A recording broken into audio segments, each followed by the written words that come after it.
Lectura del Santo Evangelio según San Lucas. Gloria a ti, Señor Jesús.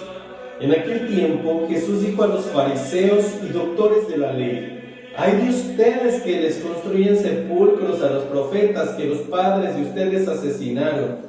Con eso dan a entender que están de acuerdo con lo que sus padres hicieron, pues ellos los mataron y ustedes les construyeron un sepulcro.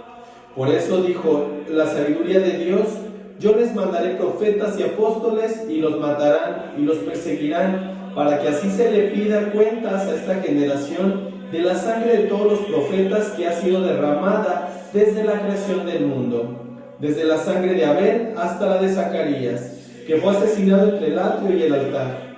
Si se lo repito, a esta generación se le pedirán cuentas. Ay de ustedes, doctores de la ley, porque han guardado la llave de la puerta del saber. Ustedes no han entrado, y a los que iban a entrar les han cerrado el paso». Luego que Jesús salió de allí, los escribas y fariseos comenzaron a acosarlo terriblemente con muchas preguntas y a ponerle trampas para ver si podían acusarlo con alguna de sus propias palabras. Palabra del Señor. Gloria a ti, Señor Jesús. Queridos hermanos, tengan un excelente día, lleno de la fortaleza del Espíritu Santo, pero principalmente lleno de la sabiduría que nos brinda nuestro Padre Celestial y también del amor que nos muestra Jesús con cada palabra que nos está entregando, para con esto podernos apoyar dentro de ese plan de salvación. Mis queridos hermanos, el día de hoy definitivamente nos toca una palabra fuerte para aquellos que se dedican a predicar la palabra de Dios, para aquellos que se dedican a formar parte de algún ministerio, pero que no son congruentes con cómo actúan ni cómo hablan. Muchas de las veces, mis queridos hermanos, podemos aprendernos todas las citas bíblicas, podemos aprendernos todos los rezos, pero si realmente nosotros no los hacemos obras, es como agarrar un conocimiento y tirarlo a la basura.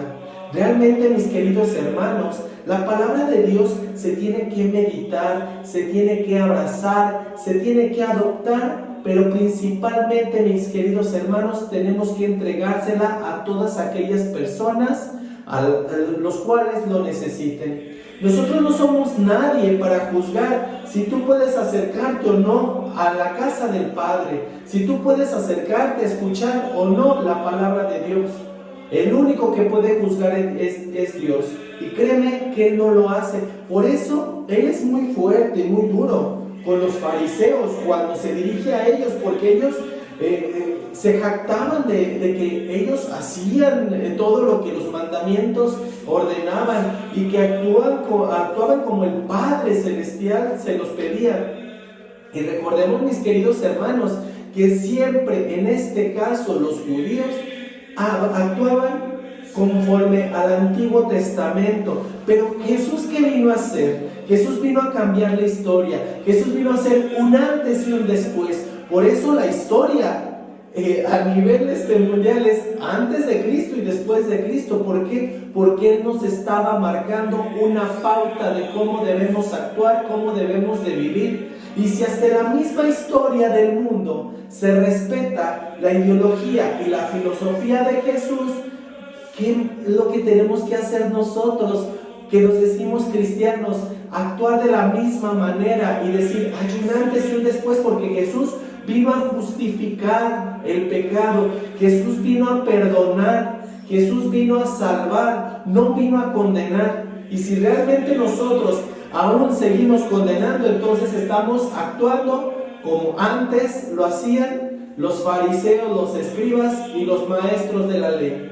Realmente, mis queridos hermanos, el día de hoy tenemos que tomar la parte que nos corresponde y tenemos que adoptarla. Y tenemos que darnos cuenta si estamos actuando verdaderamente como Cristo mismo nos lo está pidiendo. Por eso les dice: hay de ustedes que les construyen sepulcros a los profetas que los padres de ustedes asesinaron.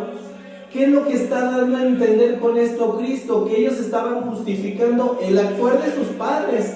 Y muchas de las veces, mis queridos hermanos, dentro de la misma iglesia justificamos el actuar de algunos hermanos que se sienten perfectos, que se sienten con el poder de juzgar. Y llegamos a justificar el que maten la espiritualidad de muchas personas que están buscando el acercarse a Dios, el conocer a Dios. Nosotros no somos nadie para decirle, tú sí puedes entrar, tú no puedes entrar, tú ven, tú siéntate adelante, tú siéntate atrás. No. Nosotros no podemos hacerlo. Nosotros lo que tenemos que hacer cuando una persona se acerque es abrazarle, es adoptarle y servirle en lo que esté a nuestro alcance, porque realmente nosotros somos servidores de Dios.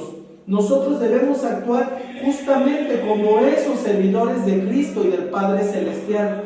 Cuando alguien se acerque, poderlo hacer que conozca la palabra de Dios. Y lo que nosotros hemos conocido de la misma palabra de Dios, que no seamos alcahuetes de las malas prácticas que hacen otras personas, que no formemos parte de ese juicio.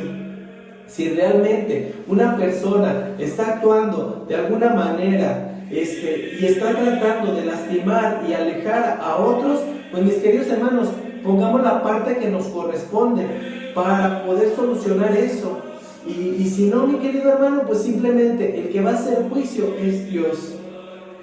Dice, por eso dijo la sabiduría de Dios, yo les mandaré profetas y apóstoles y los matarán y los perseguirán, para que así le pida cuentas a estas generaciones de la sangre de todos los profetas que ha sido derramada desde la creación del mundo. Esto es algo, mis queridos hermanos, que siempre ha existido. Ya había juicios, ya había muchas malas prácticas, ya había muchas situaciones con las cuales Jesús no comulgaba. Jesús realmente,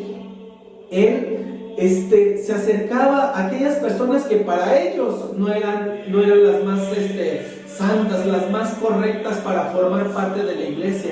Ellos eran elitistas y lastimosamente vivían entre el glamour, entre todo. No aceptaban a los pobres, les explotaban a los pobres, no aceptaban a los enfermos, les repudiaban y los alejaban.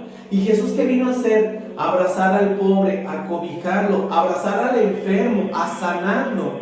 Y realmente, mi querido hermano, si nosotros nos encontramos pobres de espíritu, si nos encontramos enfermos del alma, pues ya sabemos a quién tenemos que recurrir para poder en este caso ser mejores personas. Porque fíjense en esto, luego de que Jesús salió de allí, los escribas y fariseos comenzaron a acosarlo terriblemente con preguntas y a ponerle trampas para ver si podían acusarlo de alguna de sus propias palabras. Lastimosamente, ellos no entendieron el mensaje que Jesús les quiso dar. Jesús en ese momento les estaba invitando al arrepentimiento, pero ellos quisieron seguir viviendo de la misma manera y querían seguir matando a aquellas personas que llegaban a predicar la palabra de Dios, que llegaban a hacer obra la palabra de Dios, entre ellos a Jesús. Entonces imagínate si ellos tenían un corazón tan duro que no se permitían el aceptarle, el abrazarle y a partir de ese momento recibir una transformación, que Jesús era lo que pretendía, que Jesús era lo que quería. Jesús no los estaba juzgando, les estaba dando la oportunidad de que le conocieran y que conocieran al Padre,